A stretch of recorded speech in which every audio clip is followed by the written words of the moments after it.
Haleluya. Selamat pagi saudara-saudara yang dikasihi oleh Tuhan. Mari sama-sama kita kembali merenungkan firman Tuhan.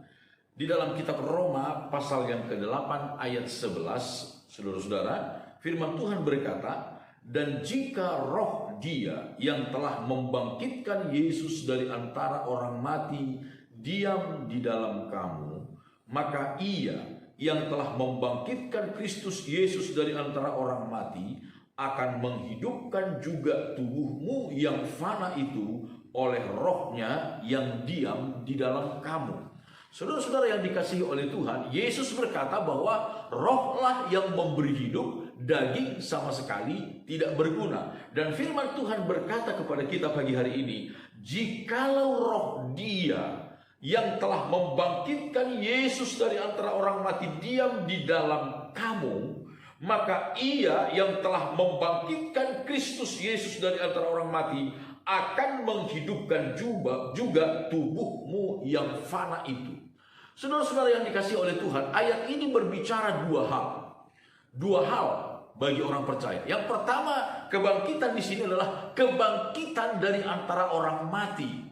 Saudara-saudara, perihal kebangkitan, doktrin tentang kebangkitan dari antara orang mati adalah merupakan satu doktrin yang sangat penting, harus dipahami oleh orang-orang Kristen, oleh orang-orang percaya. Itu sebabnya secara panjang lebar, secara sangat sempurna Paulus menjelaskan itu di dalam kitab 1 Korintus pasal yang ke-15. 58 ayat Paulus tulis khusus untuk menjelaskan tentang kebangkitan. Luar biasa. Doktrin tentang kebangkitan dari antara orang mati adalah merupakan doktrin yang sangat penting. Dan firman Tuhan berkata, roh Allah yang ada di dalam kita, itulah yang kelak akan membangkitkan tubuh kita ini. Sekali lagi saudara-saudara, itu adalah kuasa Tuhan. Itu adalah mujizat Tuhan. Kita tidak bisa memahami bagaimana pekerjaan roh Allah kelak membangkitkan tubuh orang-orang percaya yang sudah ratusan tahun atau ribuan tahun meninggal. Itu sekali lagi adalah pekerjaan kuasa roh Allah.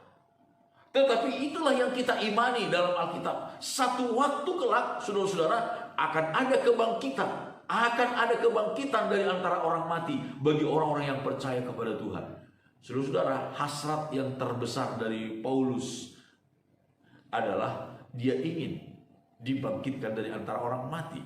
Kita ingat apa yang dikatakan oleh Paulus dalam kitab Efesus dan juga Filipi pasal yang ketiga ayat 10 dikatakan, yang kukehendaki ialah mengenal Dia, kuasa kebangkitannya, persekutuan dalam penderitaannya. Ayat 11, supaya aku juga kelak dibangkitkan dari antara orang mati.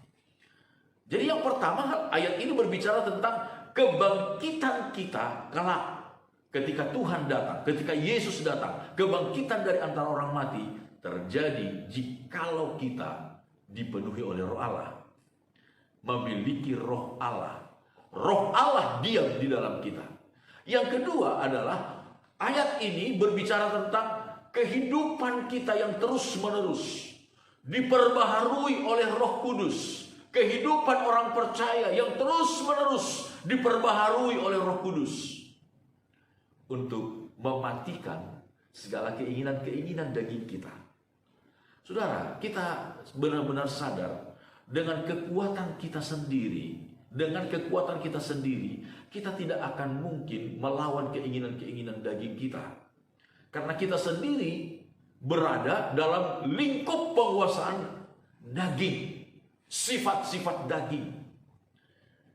Tetapi oleh roh Allah yang diam di dalam kita, kita diberi kemampuan oleh Tuhan untuk sedikit demi sedikit mematikan segala keinginan-keinginan daging sampai kelak kita menjadi sempurna di dalam Tuhan.